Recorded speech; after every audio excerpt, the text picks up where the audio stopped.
The Golden Lads. Today's classic tale is from the Green Fairy Book, a collection of tales assembled and translated by Andrew Lang, published in 1892. A poor man and his wife lived in a little cottage, where they supported themselves by catching fish in the nearest river, and got on as best they could, living from hand to mouth.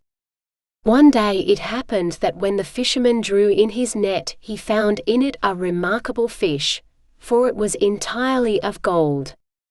As he was inspecting it with some surprise, the fish opened its mouth and said, "Listen to me, fisher, if you will just throw me back into the water, I'll turn your poor little cottage into a splendid castle." The fisher replied, "What good, pray, will a castle be to me if I have nothing to eat in it?" "Oh," said the goldfish, "I'll take care of that. There will be a cupboard in the castle, in which you will find dishes of every kind of food you can wish for most." "If that's the case," said the man, "I've no objection to oblige you." "Yes," observed the fish, "but there is one condition attached to my offer, and that is that you are not to reveal to a soul where your good fortune comes from. If you say a word about it, it will all vanish." The man threw the fish back into the water, and went home.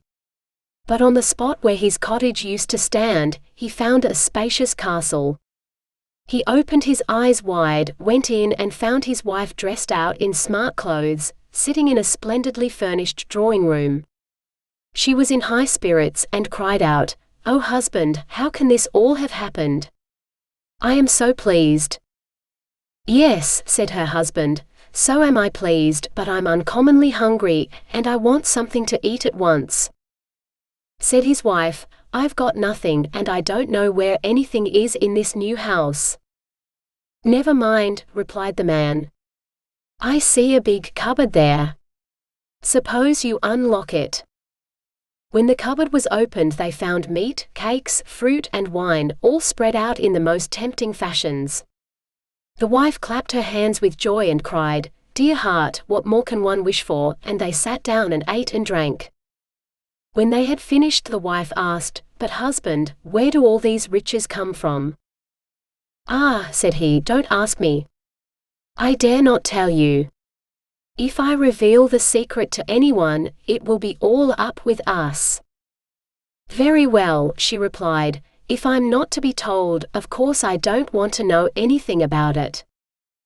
But she was not really in earnest, for her curiosity never left her a moment's peace by day or night, and she teased and worried her husband to such a pitch, that at length he quite lost patience, and blurted out that it all came from a wonderful golden fish which he had caught and set free again. Hardly were the words well out of his mouth when castle, cupboard, and all vanished, and there they were sitting in their poor little fishing hut once more. The man had to betake himself to his former trade, and set to fishing again. As luck would have it, he caught the golden fish a second time. "Now listen," said the fish, "if you'll throw me back into the water, I'll give you back the castle and the cupboard with all its good things.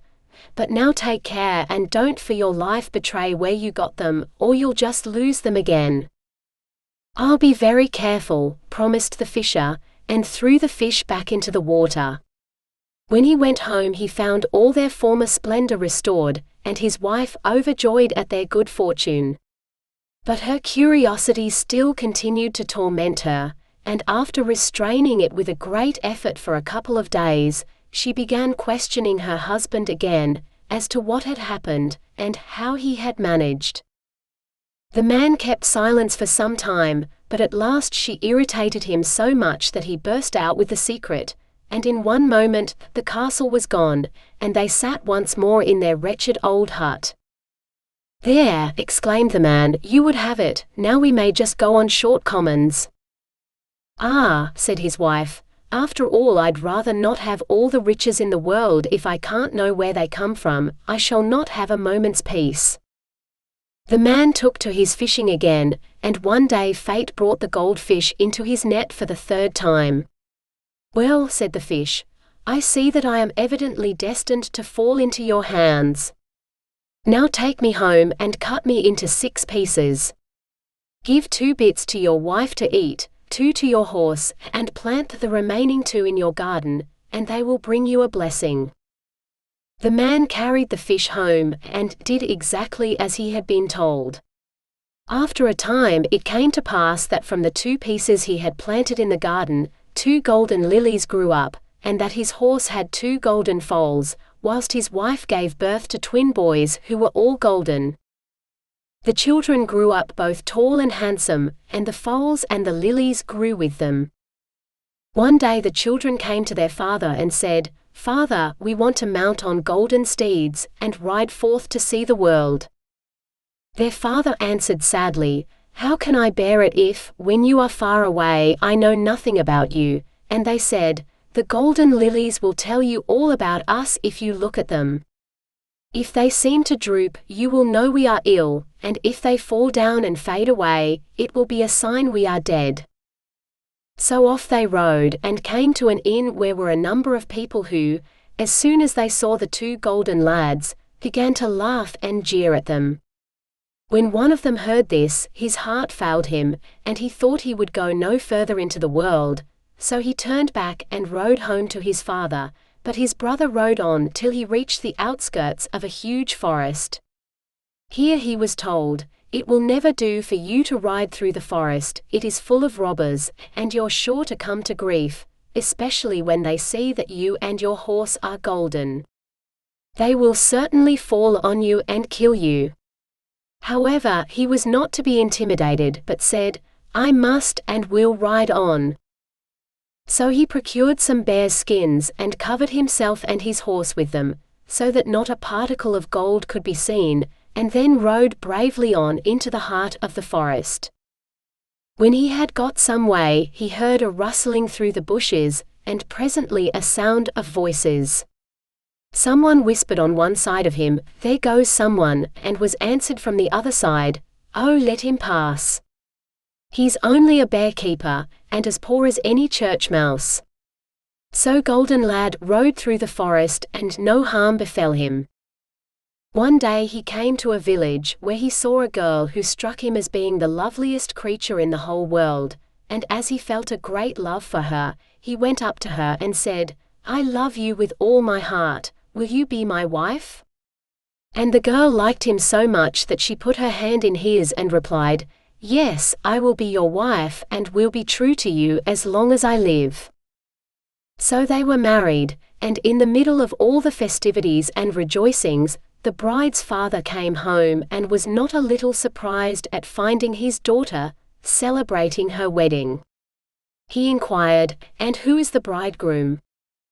Then someone pointed out to him the golden lad, who was still wrapped up in the bear's skin, and the father exclaimed angrily, "Never shall a mere bear-keeper have my daughter," and tried to rush at him and kill him.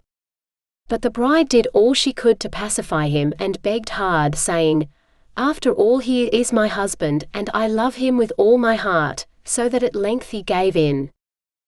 However, he could not dismiss the thought from his mind, and next morning he rose very early, for he felt he must go and look at his daughter's husband, and see whether he really was nothing better than a mere ragged beggar.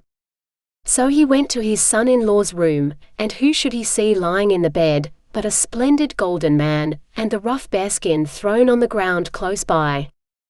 Then he slipped quietly away and thought to himself, "How lucky that I managed to control my rage. I should certainly have committed a great crime." Meantime the golden lad dreamt that he was out hunting and was giving chase to a noble stag, and when he woke he said to his bride, "I must go off and hunt."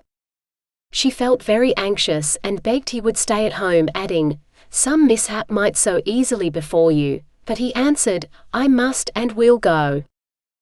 So he went off into the forest, and before long a fine stag, such as he had seen in his dream, stopped just in front of him.